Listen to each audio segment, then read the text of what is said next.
America के Miami में peace deal पर बातचीत बेनतीजा रही और अब ज़ेलेंस्की पहुंच रहे हैं लंदन। यूरोप के नेताओं से मिलेंगे जो उन्हें हथियार और फंडिंग के लिए अब भी तैयार हैं। उधर रूस ने यूक्रेन पर आग बरसानी और तेज कर दी है। रूस ने बैलिस्टिक और क्रूज मिसाइलों से यूक्रेन के 8 प्रांतों में तबाही मचा दी है। यूक्रेन के तमाम शहरों में बिजली और गैस सप्लाई बंद है। जो बम बारूद से बच जा रहे हैं वो ठंड से मरने की कगार पर है। रूस ने फिर कह दिया है कि डॉनबास के बिना कोई पीस प्लान पूरा नहीं होगा। ज़ेलेंस्की डॉनबास का एक प्रांत मांगने पर अड़े हैं। अब पुतिन क्या करेंगे? हमले और बढ़ेंगे? क्या युद्ध अब यूरोप तक पहुंचेगा? देखिए सारी डिटेल्स इस रिपोर्ट में।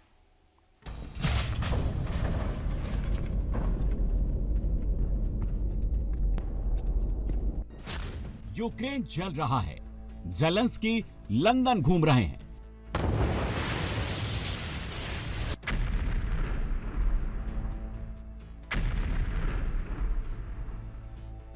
यूक्रेन के शहर में नॉन स्टॉप धमाके हो रहे हैं।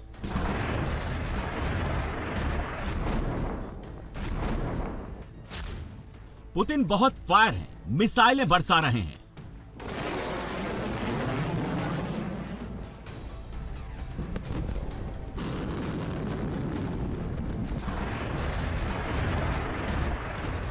तबाही की ऐसी रात यूक्रेन ने पहले नहीं देखी होगी।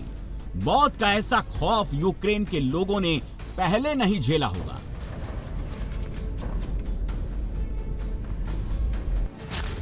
एक रात में 51 मिसाइलें यूक्रेन पर गिरी।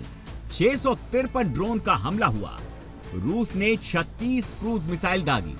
17 बैलिस्टिक मिसाइल से आग बरसाई। यूक्रेन के 29 ठिकानों पर रूस ने हमले किए।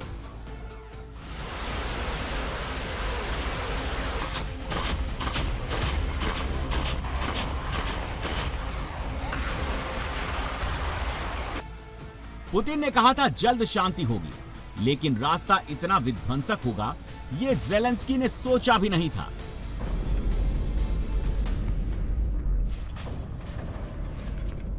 आग के शोलों में घिरा ये यूक्रेन का नेप्रो सिटी है।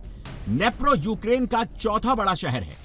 पुतिन जिस हिस्से को रूस में मिलाना चाहते हैं, नेप्रो उससे अलग है। बीती रात रूस ने नेप्रो सिटी पर कई मिसाइलें मारी, ड्रोन अटैक किए। शहर के बड़े हिस्से में आग लग गई। आग के शोले अब भी उठ रहे हैं।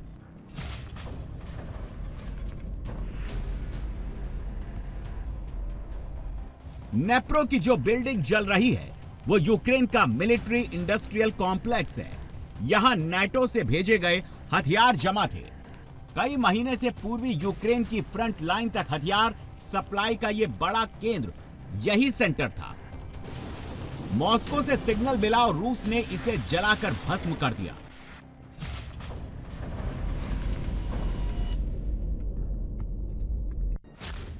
रूस ने एक साथ यूक्रेन की राजधानी कीव, पोलैंड बॉर्डर पर बसे ललीव, दक्षिण में ओडेसा और पूर्व में निप्रो, ज़ैपोरिज़िया समेत माइकोलाइव और वोलिन में ताबड़तोड़ हमले किए।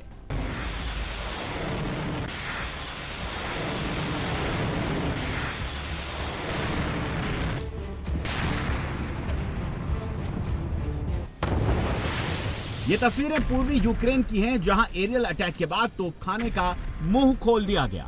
पूरी रात यूक्रेन के शहरों और बस्तियों पर हमले किए गए। इसके बाद ड्रोन से बम बरसाए गए। एक एक इलाकों में 15 से 20 बड़े बम गिराए गए। वहां जो भी बस्तियां थीं उन्हें तबाह कर दिया गया। रूसी हमले के बाद जिस इमारत में धुएं का गुबार आसमान तक उठ रहा है वो यूक्रेन के खेरसोन सिटी का CHP प्लांट है। यहां के 40,000 लोग सर्दियों में घरों को गर्म रखने के लिए इसी कंबाइंड हीट और पावर प्लांट पर निर्भर हैं। रूस ने रात में यहां 100 मोर्टार सेल दागे, प्लांट के बड़े हिस्से को तबाह कर दिया। अब यहां बिजली के प्रोडक्शन और डिस्ट्रीब्यूशन का सिस्टम ब्रेक डाउन कर गया है। पीस प्लान पर यूक्रेन की शर्तें सामने आने के बाद पुतिन ने स्ट्रेटेजी बदल ली है। अब टारगेट पर यूक्रेन के पावर प्लांट हैं, ताकि सर्दियों में बिजली की किल्लत इतनी बढ़ जाए कि यूक्रेन में हाहाकार मच जाए। रेल इंफ्रास्ट्रक्चर को पूरी तरह से बर्बाद कर दिया जाए, जिससे यूरोपीय देशों से हथियार और रसद सामग्री न पहुंच पाए। मेडिकल कंपनियों को निशाना बनाया जाए ताकि दवाओं की किल्लत हो जाए। लिहाजा रूस अब बहुत बड़े हमले कर रहा है।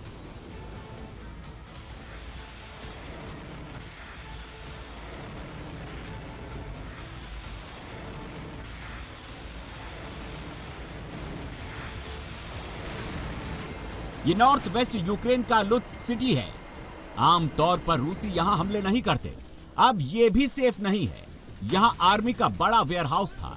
रात में जिसे मिसाइल और ड्रोन से टारगेट किया गया, अब भी इस इमारत में धुआं उठ रहा है।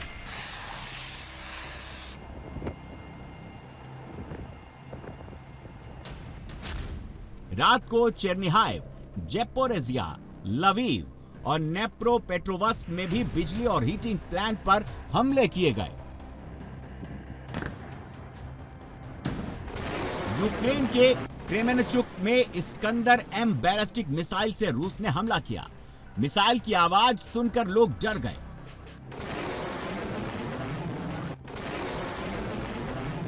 रात में रूस ने 2 इस्कंदर मिसाइल लॉन्च की, जो क्रेमेनचुक में तबाही मचाती नजर आई। रूस के Iskander M ballistic missile 500 kilometre तक मार करती है। दूसरे देशों को रूस इस्कंदर ई मिसाइल बेचता है, जो 280 किलोमीटर तक मार करती है। इस्कंदर एम मिसाइल में 700 किलो का वॉरहेड लगा है, जो टारगेट को पूरी तरह तबाह कर देता है। इसकी मार क्लस्टर बम या बंकर बस्टर बम से ज्यादा घातक होती है। मॉस्को में पीस टॉक होने के बाद पुतिन ने 2 दिन कम फायर किए, लेकिन जेलेंस्की ने पीस प्लान पर बहाने बनाने शुरू किए तो पुतिन का पारा हाई हो गया। उन्होंने रूसी सेना को आदेश दिया, अब जल्द ही पूर्वी यूक्रेन पर कब्जा करना है। उसी के बाद नॉन स्टॉप हमले हो रहे हैं।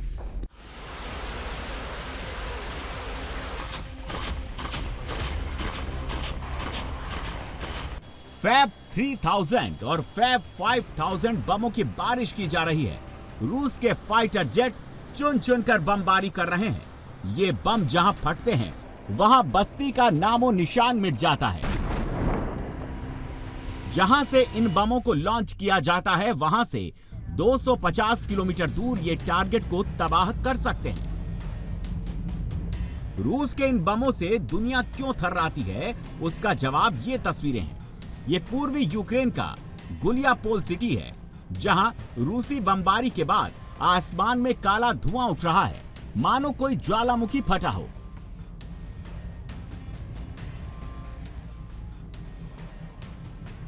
अब सवाल उठता है, ये तबाही कहां जाकर खत्म होगी?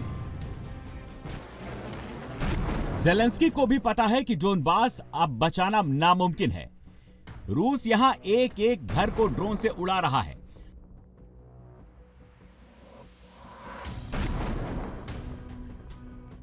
पूर्वी यूक्रेन के ज्यादातर शहर पहले ही खाली हो चुके हैं। इस इलाके में रूसी ड्रोन लगातार उड़ते रहते हैं। अगर किसी घर में यूक्रेनी सैनिक दिख जाते हैं तो बम से उड़ाने में रूसी देर नहीं लगाते। पूर्वी यूक्रेन में हाईवे हो या फिर नदियों पर बने ब्रिज, रूस उन्हें उड़ाते हुए इलाके के इलाके कब्जाते जा रहे हैं।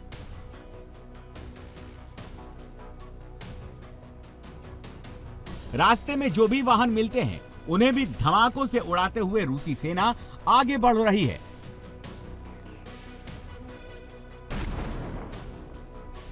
यह कीव प्रांत का फास्टिव रेलवे स्टेशन है।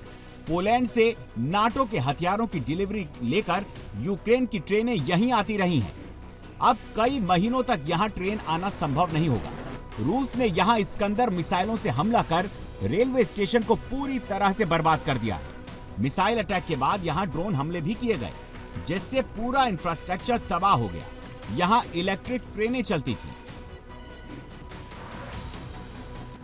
पुतिन का मिशन बिल्कुल क्लियर है, अपनी आर्मी को तेजी से जमीन कब्जाने के लिए आगे बढ़ाओ। यूक्रेन की सेना को रोकने के लिए सड़क, रेल सब पहले ही तबाह कर दो। ये रूसी आर्मी के आर्मर्ड वाहन हैं जो तेजी से उस हिस्से की तरफ बढ़ रहे हैं जहां अभी यूक्रेनी सैनिक मोर्चा संभाले हुए हैं। पुतिन के लिए डोनबास से यूक्रेनी सेना को भगाना इतना आसान नहीं है। यूक्रेनी सेना यहां कंक्रीट के बंकरों में बैठकर ड्रोन ऑपरेशन चला रही है। रूसी आर्मी जब तक इन बंकरों को नहीं खोज लेती तब तक युद्ध खत्म नहीं होगा।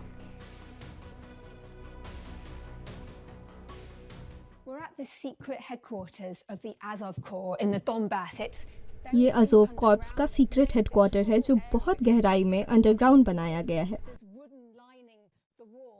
जैसा कि आप देख सकते हैं, यहाँ कंक्रीट की दीवारें और मजबूत छत है जो ड्रोन और मिसाइल से बचाती हैं। यहाँ से यूक्रेनी सैनिक जब बाहर निकलते हैं तो आर्मी की ड्रेस उतार देते हैं और सिविलियन कपड़े पहन लेते हैं। ये अंडरग्राउंड दफ्तर का एंट्रेंस एरिया है।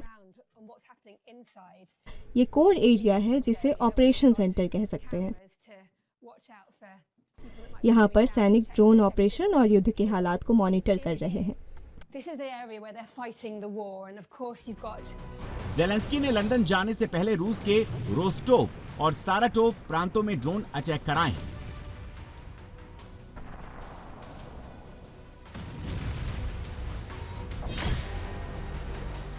ड्रोन हमले का टारगेट रूस का एंगल्स ऑयल डिपो बना है, जो रूसी फाइटर प्लेन के लिए ईंधन सप्लाई का सेंटर है।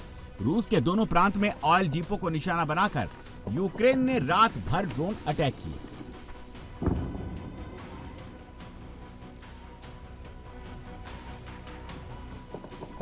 रूसी ऑयल डिपो को निशाना बनाने से हंगरी के प्रधानमंत्री विक्टर ओरबान ज़ेलेंस्की से बहुत खफा हैं। उन्होंने सख्त लहजे में कहा है कि अब बहुत हो चुका, यूक्रेन को इसकी कीमत चुकानी होगी। दरअसल हंगरी रूसी तेल और गैस पर डिपेंडेंट है, तो यूक्रेन हंगरी के रहमो करम पर निर्भर है। ग्रीस से जो गैस यूक्रेन को जाती है वो भी हंगरी के रास्ते जाती है। हंगरी अब भी यूक्रेन को 58% गैस की सप्लाई करता है। यूक्रेन की 51% बिजली भी हंगरी से आती है। हंगरी की अमेरिका और रूस दोनों से अच्छी दोस्ती है। हंगरी बार बार कह रहा है कि ज़ेलेंस्की को पुतिन की बात मान लेनी चाहिए। ट्रंप भी फिलहाल रूस की ही साइड पर नजर आ रहे हैं। मियामी से ट्रंप के शांतिदूत विटकॉफ और दामाद जेरेड कुशनर ने ज़ेलेंस्की की टीम को समझा दिया है, अब ज्यादा वक्त बर्बाद करने से कोई फायदा नहीं, वरना यूक्रेन को बहुत बड़ी कीमत चुकानी पड़ेगी। डोनबास तो जाएगा ही, दूसरे इलाके भी बर्बाद हो जाएंगे, क्योंकि रूस ने पिछले 72 घंटे में बहुत बड़े हमले किए हैं।